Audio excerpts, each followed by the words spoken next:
I'm not telling you shit until we talk about my dad. What you tell me, and when you say it, is not up to you. Listen, you said when Lalo's out of the picture, we'll talk about my father, right? Well, he's out of the picture. Say your piece. I'm done. What are you holding out? Lalo called me from inside. He put me back in charge. He wants me to burn down the Pollos Hermanos. Then he's not out of the picture, is he? If it's your first time here, hey, my name is Quentin. I'm a writer, teacher, and sometimes performer. Better Call Saul, the spin-off and prequel to Breaking Bad. Better Call Saul follows the moral decline of lawyer Jimmy McGill, as we witness how people in his life, his tendency to scam, and the inaccessible world of law morph him into the criminal lawyer persona of Saul Goodman, who we first meet in Breaking Bad during its second season. It's time yet again to analyze the complex characters and precise artistry that is Better Call Saul. Before we get into it, I wanted to thank each and every one of you who have been watching, liking, and commenting on these video essays. I've monetized / rebranded the channel, but these video essays often can't be monetized due to the clips that I use, so my Patreon is linked below if you want to support me and get some perks. Or become a member of the channel. You can earn some badges and get early access to videos like this one. Any amount you can afford helps a lot. Thank you. And don't forget to hit that like button and subscribe. Many of you have requested a video essay analyzing the relationship between criminal fixer / security consultant Mike Ehrmantraut and drug trafficker Ignacio Nacho Varga. This video essay isn't necessarily a deep dive into their differences or similarities, but I thought that I would focus on the fundamental question I think we all share. Why does Mike care about and look out for Nacho throughout most of Better Call Saul, in particular the last half of the series? Now, it's tempting to think of their relationship as a basic father-son dynamic, with Nacho reminding Mike of his dead son Matty. Mike, in my interpretation at least, shares and feels some indirect responsibility for Matty's murder since he was a corrupt cop in the Philadelphia precinct, while his son wanted no part in the corruption but was forced to play along. Mike amped up the pressure on Matty to take money as an effort to save him, but that only caused Matty to hesitate more, which further solidified his getting killed by Hoffman and Fensky, since his hesitation was even more obvious after that conversation with Mike. Some of you don't agree with that interpretation, but I think we can all agree Mike feels some internal remorse about what happened to Matty, at least in the Better Call Saul timeline, probably the Breaking Bad timeline as well. He has a lot of sympathy for those not in the criminal game, yet end up getting caught up in it. Now, I think on some level you can argue Mike looking out for Nacho and even looking out for Jesse in Breaking Bad is because they both remind him of his relationship with Matty, but this could just be because Nacho and Jesse are probably around the same age as Matty when he died, mid to late 20s, and for the fact that Nacho and Jesse were trying to get out of the game and stop living their lives as criminals, similar to how Matty was trying to break free from police corruption. Matty was always morally steadfast, whereas Nacho and Jesse are very morally flexible. So I don't think it's as simple as Nacho reminds Mike of Matty, otherwise I think Mike might have gone on a drinking binge following Nacho's death, just like he did after Matty's death. However, Mike does have one final drink with Nacho the night before he sacrifices himself to save his dad, Manuel.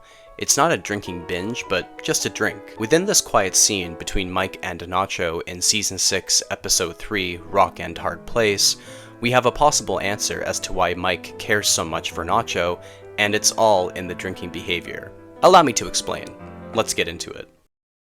Mike Ehrmantraut and Nacho Varga first crossed paths with each other within the criminal underworld of Albuquerque, New Mexico.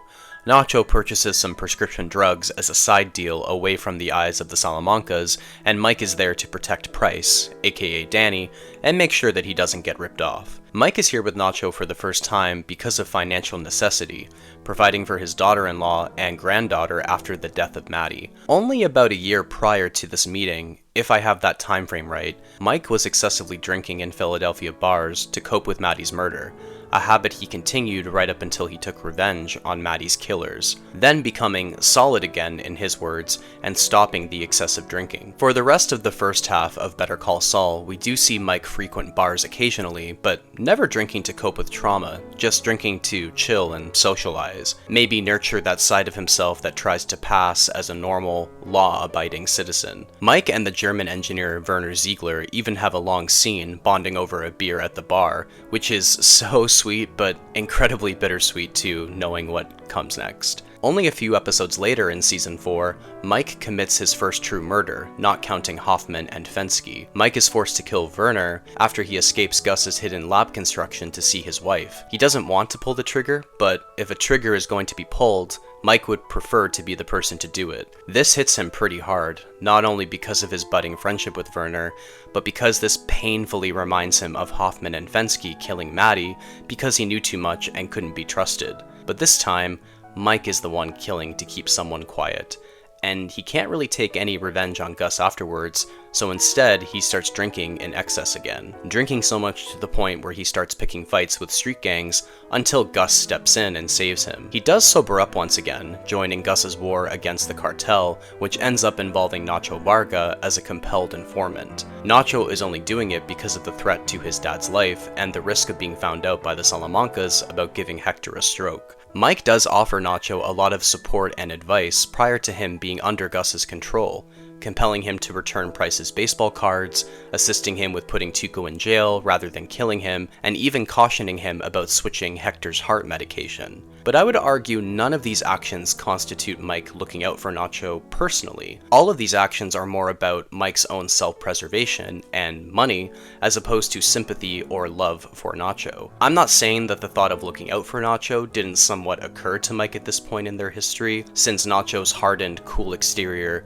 with a marked intelligence surely has to remind Mike a little bit of himself. But Mike advocating and really caring about what happens to Nacho doesn't truly begin until after Mike's final drinking binge and going back to being a full-time member of Gus's crew. It's when Mike realizes Nacho's dad Manuel has a gun to his head, courtesy of Gus, that their dynamic changes into something a little bit more than a criminal association. Now, we can see there is a connection between Mike's drinking behavior and his relationship to those outside the criminal underworld. Every time Mike feels responsible or generally remorseful for people who die not being in the criminal game, he binge drinks. He drinks after Maddie's death, then stops. He drinks after Werner's death, nearly getting killed, and then stopping again. The rest of the time, Mike drinks socially or celebratorily. Not to mention, in both Mike's revenge for Maddie's murder and the lead up to Mike reluctantly shooting Werner, there are scenes of Mike drinking, pretending to be drunker than he is to lure Hoffman and Fensky, and having a beer with Werner, of course. Alcohol is evidently a substance for Mike that helps him connect with those outside the criminal world, and a substance that numbs the pain of losing those outside the criminal world. So when Nacho informs Mike that his father is at risk unless he continues to operate between Gus and the rest of the cartel, Mike really begins to advocate for Nacho as he realizes that Nacho is trying to save his dad from the same fate he tried to save Maddie from, but this time it's a different outcome. So let's get into the scene analysis. So Nacho is caught, quote-unquote, by Gus, and is going to be delivered to the Salamancas after his role in the Lalo assassination, which will cement the cover story for Gus, and thereby save Manuel from getting killed. Nacho knows he has to sacrifice himself to save a family member who never wanted any involvement in the criminal world, with Mike promising Manuel won't be harmed even after Nacho's death. So in this quiet scene in Gus's Los Pollos distribution building, at least I think that's where they are, Nacho eats his very last meal while Mike quietly keeps him company. He asks Mike, When? Tomorrow. which serves as a double question. When will he have to die, and when will it be over for his dad? Mike tells him with complete certainty it will happen tomorrow. Tomorrow he'll die, and tomorrow Manuel will be fine. I can imagine Mike getting flashbacks to talking to Maddie on the phone a few days before he died, trying to tell him that it will all be over soon. Hey, just like Nacho with his dad. Victor interrupts to tell Mike Nacho needs to look more beaten up. Rather than letting psychopathic Victor take care of it, Mike says he will, similar to how he volunteered to kill Werner rather than Gus or one of his men. Once again, Mike is doing Gus's bidding, but perhaps a little bit more mercifully. Nacho responds with, Gotta make it look real, right? again serving as a bit of a double meaning. The lie Nacho will tell has to seem real to cover for Gus, and it has to seem real in order to prevent Gus or even the Salamancas from harming Manuel. Instead of getting right into beating up Nacho, Mike grabs a bottle of whiskey and 2 glasses. A clear reference back to Nacho grabbing whiskey and 2 glasses at Lalo's home as a diversion. As I mentioned earlier, we have this connection between Mike drinking alcohol and his relationship to people outside the criminal culture. He uses alcohol to connect with non-criminals, such as having a beer with Werner, or even buying a round for everyone in the bar. And he also uses alcohol to avoid the emotional pain of losing Maddie and killing Werner, who were truly too morally sound and morally naive to be in this kind of life. So seeing Nacho being prepared to die to prevent his morally sound father from being harmed is a sort of happy medium for Mike's use of alcohol. Rather than drinking in despair that Nacho has to die, Mike drinks with Nacho one-on-one with a sense of respect, honor, and a hint of celebration. Instead of drinking with someone outside the criminal world or drinking to forget the death of someone outside the criminal world, Mike drinks with someone from the very same criminal world he's personally a part of. What kind of sentence is that? What the hell did I write? With this connection between Mike's alcohol use and people not in the game, Mike having a drink with Nacho right before having to beat him up to assist the lie that will save Manuel cements their relationship. Mike sees in Nacho the same attempt he saw in himself only a few years prior to save Maddie. But this time, Nacho is successful. This drink serves to smooth over what Mike has to do to Nacho, mark a point of celebration for the fact that Manuel will be saved as of tomorrow, a gesture of respect towards Nacho for doing for Manuel what Mike tried to do for Maddie, and finally, it cements their relationship as one built on mutual respect and concern for those outside the game they're involved with. So while it may seem like an insignificant prelude to Nacho's sacrifice, in my interpretation, it shows us why Mike has been looking out for Nacho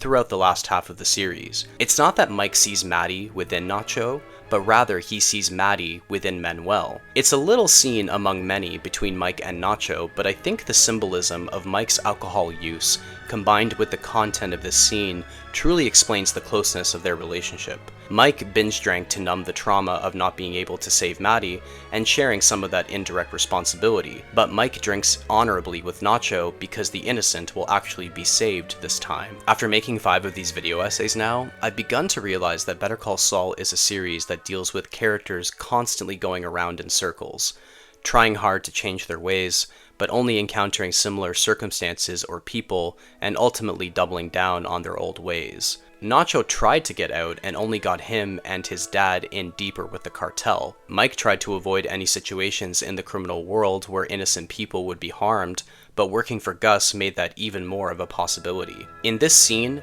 Mike and Nacho both get what they want, even if the circumstances are tragic. So for a moment, they toast a drink to this fleeting sense of moral victory in a universe where there really are no winners, and any moral victories are fleeting. But what do you think of Mike and Nacho's relationship? Do you think there are other reasons why Mike cares for Nacho? Do you think Nacho cares for Mike in the same way? Let me know what you think in the comments. Thank you so much for watching, and don't forget to hit that like button and subscribe to the channel. And why not become a patron or a channel member to support the channel and get those sweet benefits? See you soon!